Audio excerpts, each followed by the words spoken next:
Thank you very much, Anne. I want really to thank you for giving me the opportunity to present here, to give this talk. It's really my pleasure that being a part of this initiative, I think it's great because it's very nice for you to hear this kind of talks from people that you know, and you understand that we are part of a bigger world than it seems to be. Anyway, you listen that there is a lot of intelligence in my background, but what I am going to discuss today with you is regarding basics, meaning that what I think should be, let's say, a plateau of thinking of what you should cultivate in order to evolve. And these basics are art and play, and what you can do with them to just, advance. Sorry. Give me a moment. Okay. First, what is art? Art is mainly the act of creating expressive representations of what we have inside and what we want to communicate. Art is one of the basic tools of human to try to put something in a communicative medium, let's say, and transmit it to others. Play, on the other hand, is the ability of humans to create a non-standard, quite free procedure in a way of how they will deal with things, what they will think about them, and in general, how they will approach something in a non-serious way, in a sense, and try to explore. Now, society, especially contemporary society, is actually, let's say, a set of rules of how people live, how people construct, let's say, a mental group of what we should do and how we can work in groups, how we can work with other people, how we can work within a group or with other groups, and it's basically a set of rules of what we should do. Now, what they have in common is that all three parts of these notions are today very, very misleading on what we perceive them, what they mean. I mean, they are kind of changed in a much more undergraded meaning, and it has been presented as something of much less importance than they actually are in relation of what we are as humans. To note that everything I show you today will be through artworks. All the talk I will go is mainly through artworks to understand how this can work as a medium to express something entirely different. Okay, now, art, in its main core, it's basically a communication. It is the first communication tool evolved by people.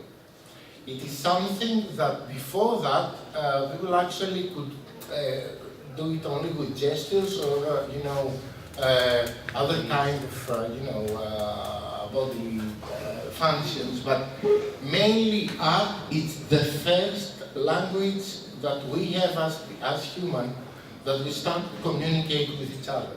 And this is very important because it's the first thing that we use to express and communicate a meaning to others.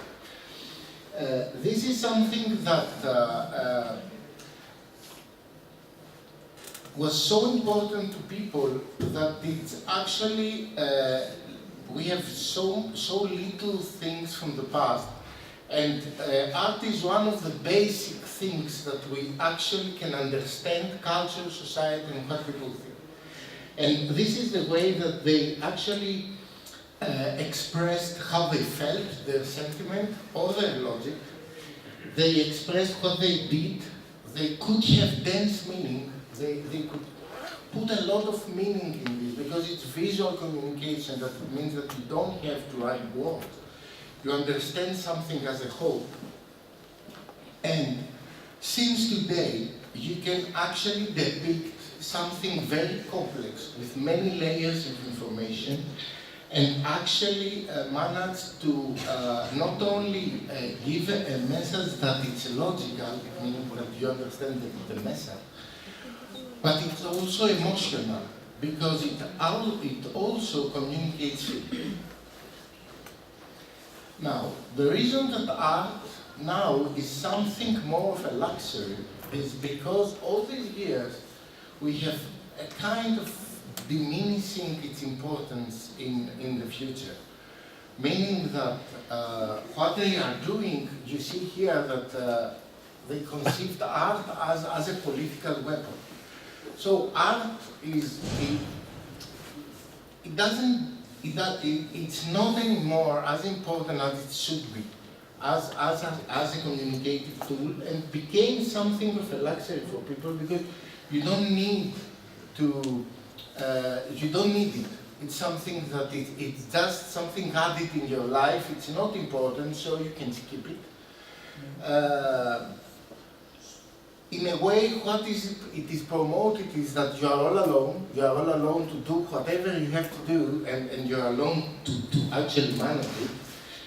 You are so small, your single presence is kind of insignificant in the sense that you cannot actually promote change. Change, on the other hand, is something fearful. It's something that you don't want to go for because it's very dangerous and you don't know what it will happen to you. So all this tries actually to make people feel without the power to change things.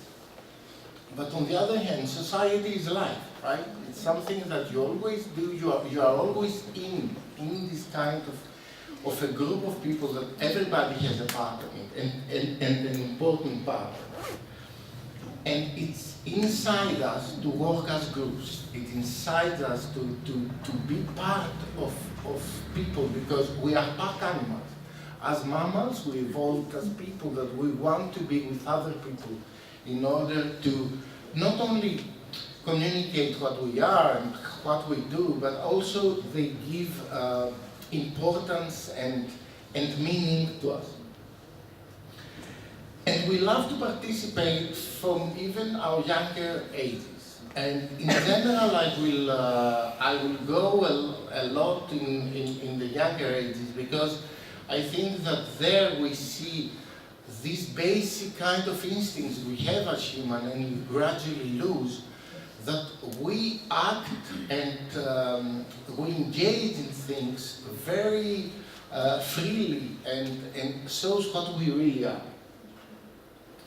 But the thing is that when you participate and you do stuff, you finally get, you know, the power to change things. You feel that if you can participate, the ability to change things is actually what you should be cultivated for. And to bring change. Change is what brought us in this level today. If you don't act for it, you cannot change things. And for me, this is very important. So, this is a quote I really love because you will meet that in your life many times. You will have to go through a transition phase, to lose what you have, to proceed and try to grasp something that it's beyond, it seems beyond your reach, but you must go. And this is important because you have to change your life continuously, not only because it's a changing world, but because you must adapt to new things. And here we come to play. Play is one of the most important mechanisms we have as people play is something that it's very descriptive to each one of us. For me, play is something that helps me understand students. I always ask them what they play, because what they play reveals what they are as personalities. That's why there are so many games, types of games. And while it is considered that it is kind of a light engagement, in truth is one of the basic tools for people to be ingenuity, to cultivate ingenuity, to cultivate creativity, and to allow experimentation. And throughout the sciences, mostly the human sciences, it is considered one of the most crucial mechanisms that humans have developed in order to understand things that they couldn't and evolve without. I mean, it's something so important that Huizinga wrote that it is so it's the most essential anthropological mechanism we have in order to deal with the unknown. It's the main thing that we use to understand or engage something that we actually have no clear grasp of. And it's the ability for us to create new worlds. Education, unfortunately, has become a very kind of, let's say, serial method. What I mean is that education in general tries to teach you right from wrong, try to get out the sense of diverse thinking, of thinking of something may have many kinds of solutions and the ability to be a lot of things. The whole educational system is kind of strict, and mainly it is created to raise the bottom so the standard is not very low, but it's actually diminishing the higher end also, because it doesn't leave much room for creativity. This problem, Ken Robinson is usually and presented quite well, usually talk about it and presents it quite well, because this is a problem that creativity is actually the main drive for society to improve. And in the recent years, creativity in all the curriculums of the schools are very low right now. In the Western world, creative courses are only 8% of the total. So, creativity is a basic factor for people to just be able to create, to understand something new. As a Oungrinis, Huizinga is a major anthropologist that work a lot in the terms of describing what play means for humans. And he wrote this book, Homo Ludens, and this is an expression of how people actually engage in play in his whole life. Even if you think you don't play, you actually play many things that you do. Many people just play, the license plate games, or they watch people, and they always make something with their mind.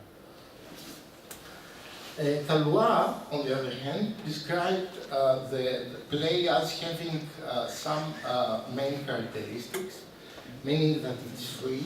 It means that it's not something that is restricted from anything. It's separate, meaning that it's detached from this world. It doesn't have to be in this world. Play has the ability to be.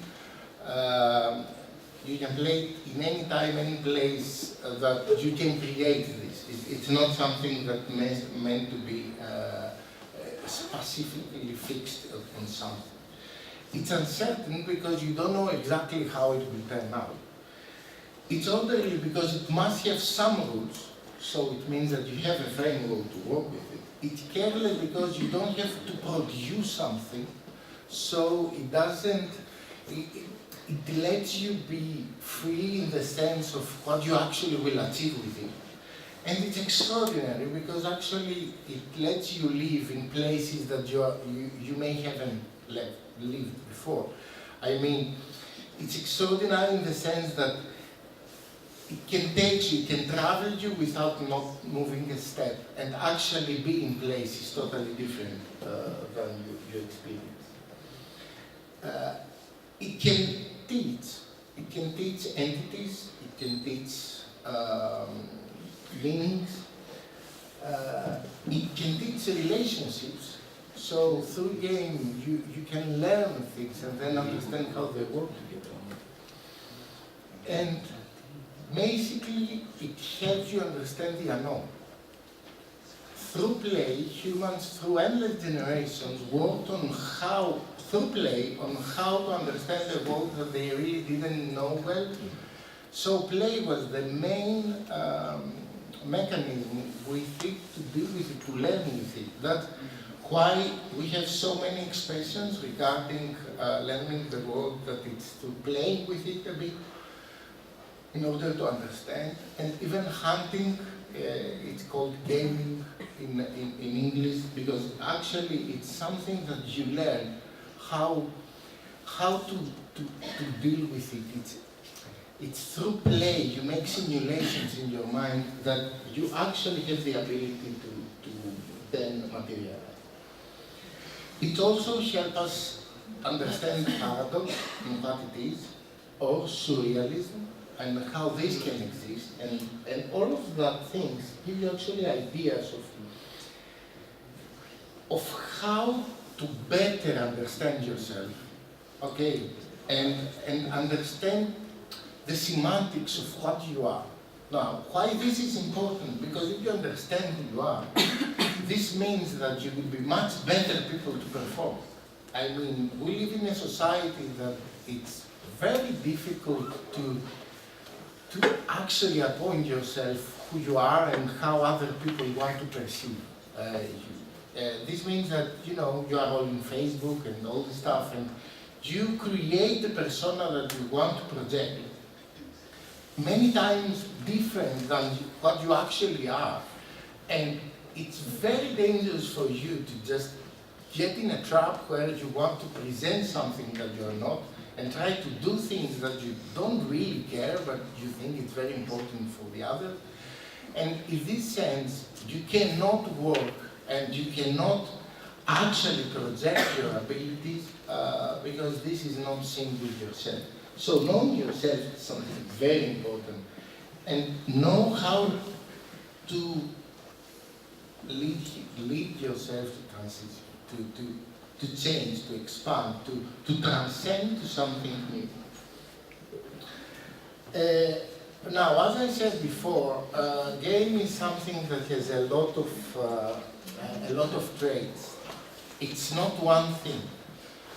Play as a childish act is something, as I told, it's diminished by societies. But living, no matter why, it shouldn't be, because it's just children playing with it. You are grown-ups, you shouldn't play. But players are a lot of types of people, and they are totally different in how they think. They have more analytical thinking, they have emotional intelligence, they have social intelligence. They want to, it actually play reveals you who you are, because you are better at some games than others. And this is very, it's a key factor to understand what you actually understand better. Like, you like playing with others, you like playing in what we call sensor motor games that you are actively engaged with. You want symbolic games, things that actually more go with your mind and how you translate stuff. You like games that have a very strict rule system. You like things to be very orderly, organized.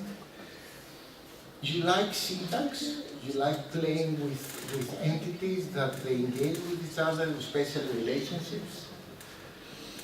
You like creative games that you don't really know what will happen at the end. You like playing alone, or you like playing with others. All these things are coming together of who you actually are and how you can develop either doing things yourself or doing things in parallel with others, that they are playing alone but actually with everyone else. And the final and more, oblique kind of type is the observers. Observers are people that actually play through others. They just watch others, how they act, and they come in their shoes and understand what they are doing. And they like this space, and they are more, brainy people that just, So, how this can actually be implemented in changing the society, and how all these can empower. First, I think play and art, it's very great plateaus, a lot of potential to bring cultural diversion together. It gives the ability of people to interact with each other without the main barriers that created usually from the usual communicational path. They are both something that people just relax in a sense and can express without fearing other kind of stuff. Through that, you can start bringing a metamorphosis, let's say, a change of how these kind of, let's say, social barriers began to diminish and start interacting with each other, and at the end evolve in a new society. Because a new society is always the next step. We've changed so many practices, we changed so many rules of how we live, and each time when you live in a society you feel, oh, this is it, but actually this was never it, this is changes, history just saw it all the time. And it's important for me to go from no place that we actually live in many, many aspects today. There are so many places that we are not connected, to my place, to something that is important for us, something that is important and we care about, something that we have emotional connection with. And what paths we should follow? First, we can criticize. Okay, we can be, bitter and quite alternative on what we say, on what is happening. Then, in a way, reject or argue of things that we really don't like. We must be able to understand them and see how we can change, to create what we call heterotopias. Heterotopias are places that are different than what we have now, but actually something that we can reach. This is one of the things that mainly do through play. So, storyboards, let's say, or in general, kind of games that involve you to create different settings are a very good tool to start projecting what you will do. Many of you may seem that this is quite irrelevant with what you do, but actually a storyboard is a very good practice for every kind of profession.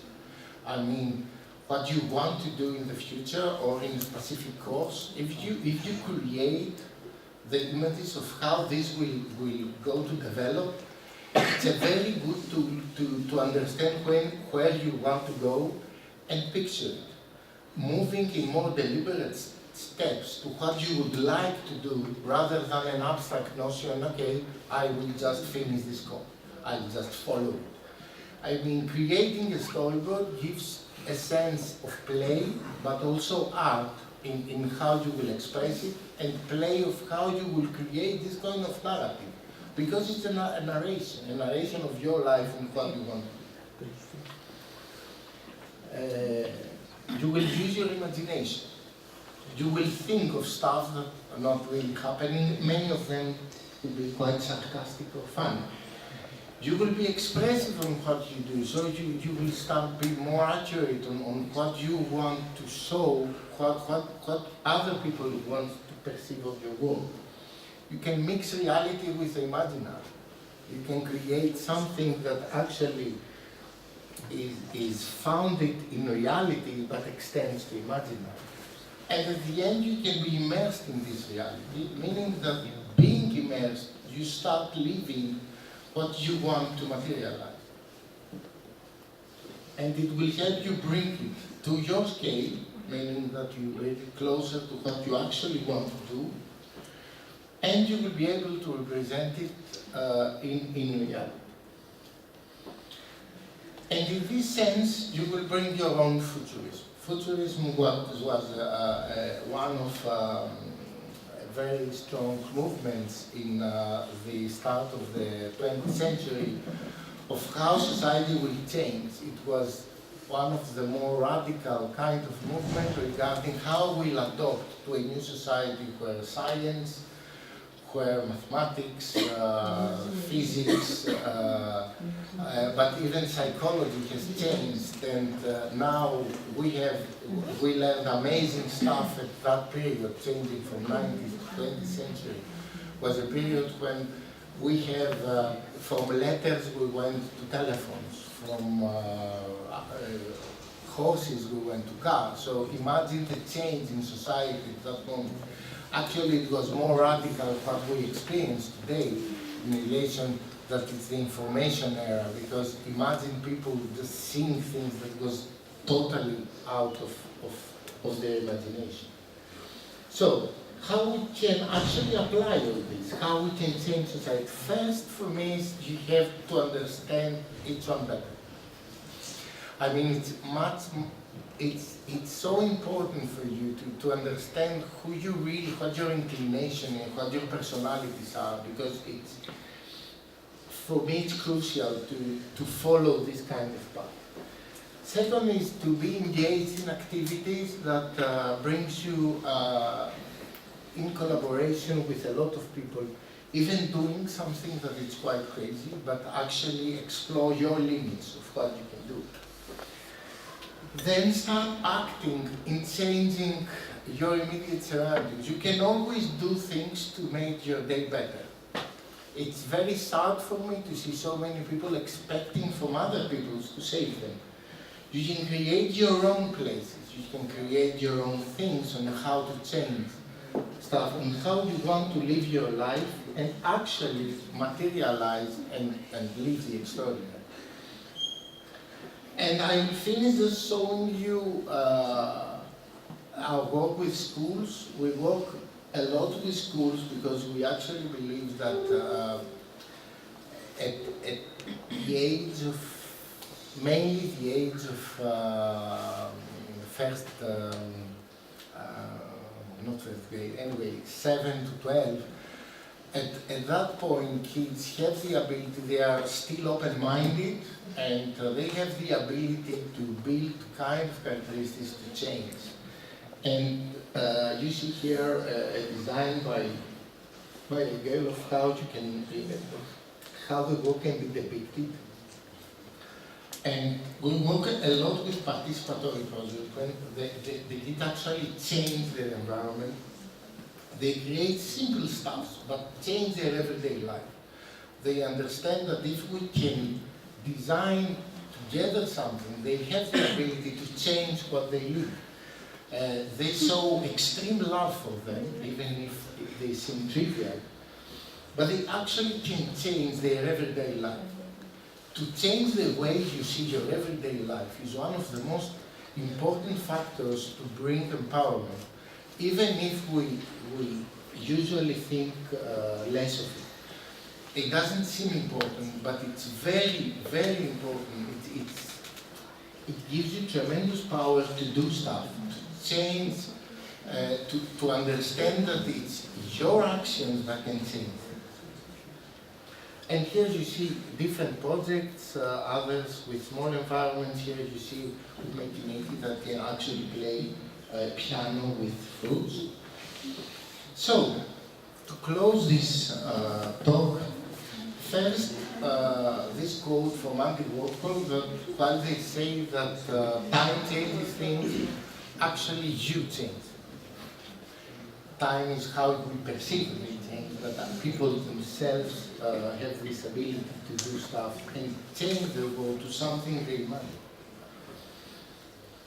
And what the caterpillar calls the end, the rest of the world called a butterfly, meaning that what is next, even if you care of it, usually it's much better than what it was before. So if you think yourself how you were the first year you came here and how you have developed, you see an amazing difference. And you see that you have the capability to go further. And to be something totally different, something different. Thank you very much.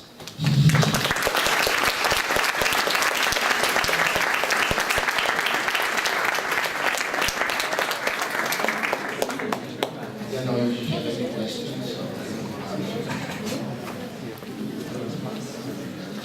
Okay, thank you very much. Does anyone have any questions? Of course I do, okay.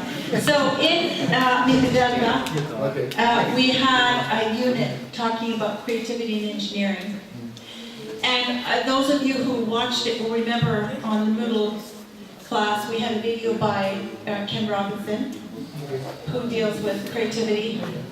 And one of the things he mentions is that, I think he says, Picasso said, all children are born artists and then they're educated. The secret is to stay an artist until you're an adult. They're educated out of it. They're educated out of it, that's right. So I just want your comments on that. Would you agree with that? And secondly, if you feel that's true, how can educators in the Greek system introduce this sense of creativity when everyone's very linear and everyone's very cookie cutter type of education? First of all, yeah, I really love Ken Robinson. Yes. Because he's very, for me, he's right on the target on what he's talking about education. That education was evolved through a totally different system. And when it was evolved and developed, it was, for me, okay, because actually it helped people with no education at all to have a standard. But right now, especially with so many people around, education should not be singular, should not be linear, should not be driven by only one factor, that mainly is discipline, and it's task-oriented, like I give you a task, you finish it. I give you a task, you finish it. Now, creativity is very important, and actually all children are artists.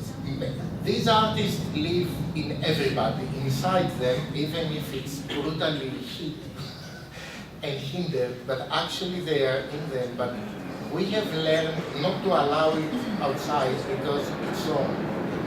Wrong first because it cannot be assessed, it cannot be measured easily, so it is considered something that it's not very good.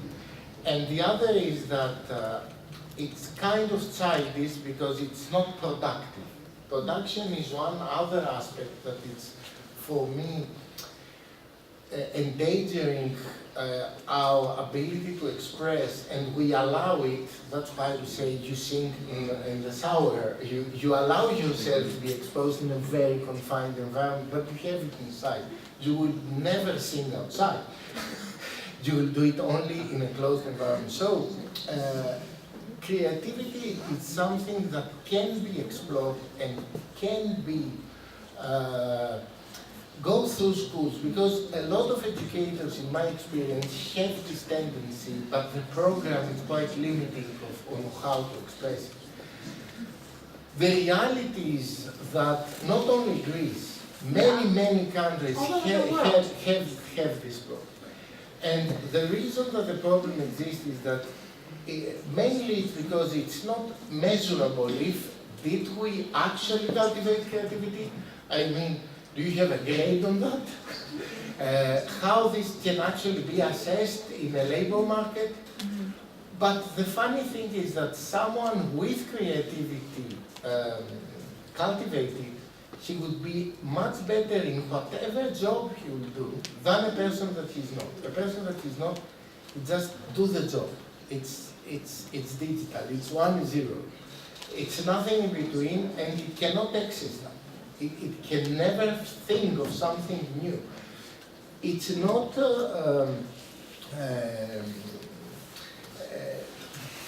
it's important to know that every person in the last quarter of the 20th century and in the start of the 21st usually are people that was not very good in the academics, and all of them had some kind of artistic kind of education.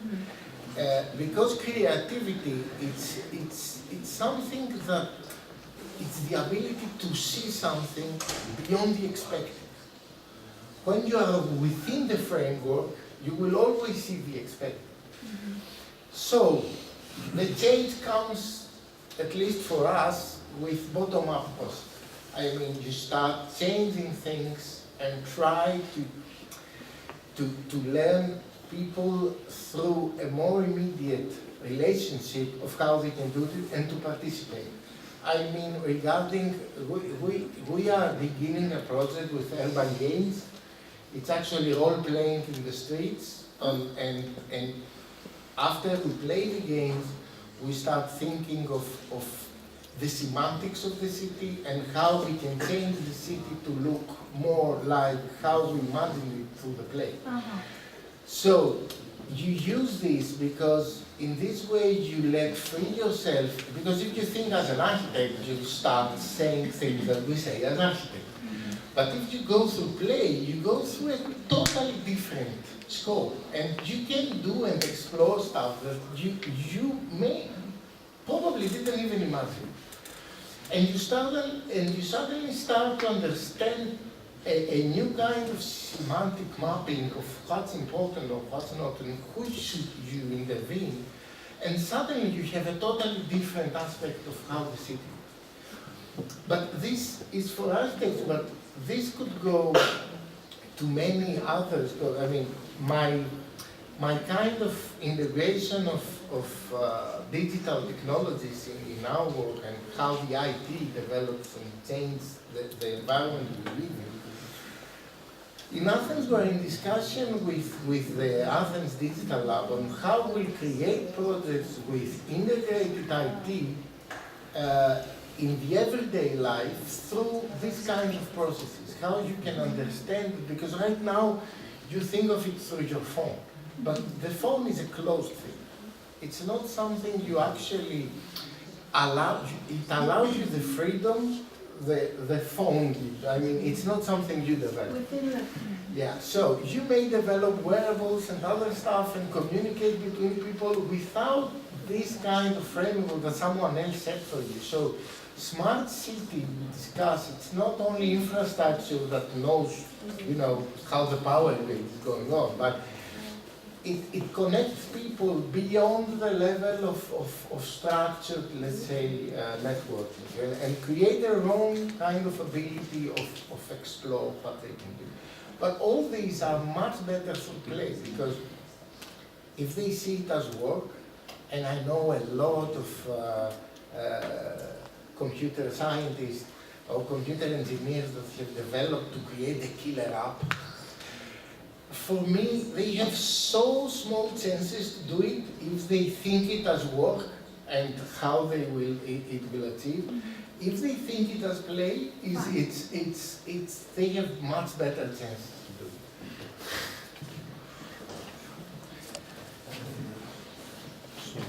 it. Any other questions? Yes. Hello. You talk about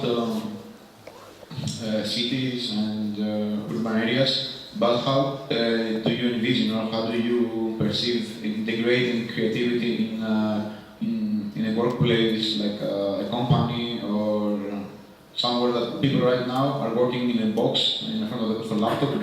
So how do you see this changing? Well, actually, this kind of change has already happened. I mean, Google is Yes, a change of changing the work environment. I mean, many criticize Google that making a fun work environment had made its employees work there 12 hours a day. This is true, but they want to be there, so it's okay. I mean, for us, for me, actually, I couldn't work more than 4 hours a day. I work 16 hours a day because I don't work, I play. I mean, I see all my work as challenges, as things that I have to do, and I always enjoy the challenge of how it happens. So it's kind of a flexible framework that allows me to see something not as a mindless task, but as something that it's quite important in relation with others. So, if we talk about phenomenological aspect of space, that cubicles and all this stuff, of course, it drains the fun out of everything, because actually you feel like trapped rather than actually working. But unfortunately, these kind of environments were designed by people considering that if you are kind of visually restricted, you can be, you don't have any noises or anything to make you look the other way and be very productive. But there are so many studies that show that you're so not productive in this kind of environments because your mind tries to free yourself out of it. So even if you look at the monitor, you are not there, you may be, I mean, you know it from yourself and so many classes you have there. There are courses where you went in and you went out and you say, wow, 2 hours passed, I don't know what happened.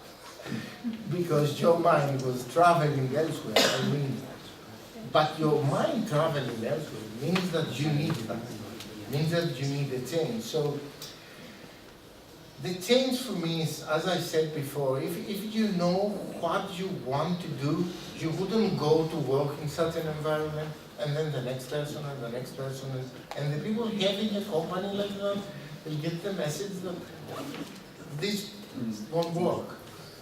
So they will start changing it.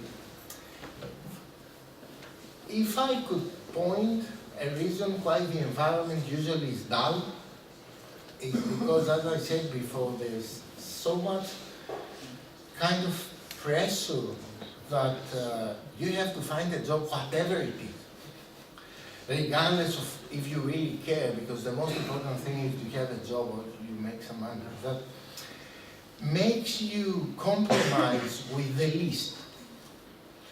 And for me, this is very sad. I mean, the aspect that makes me really feel, we say a lot that society or, Earth may self-destruct and all this stuff.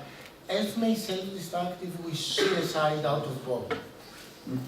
If we find reasons to act on it, we will never do that. I mean, it's so different if you don't care. I mean, most of our problems, like climate change, they don't care because they are taught not to care about their cubicle, about their life, about their everyday routine. This is something that, for me, it's very important for people like you to change. It's up to you. Any other questions for Professor Oungrinis? Okay, thank you very much. We really appreciate it.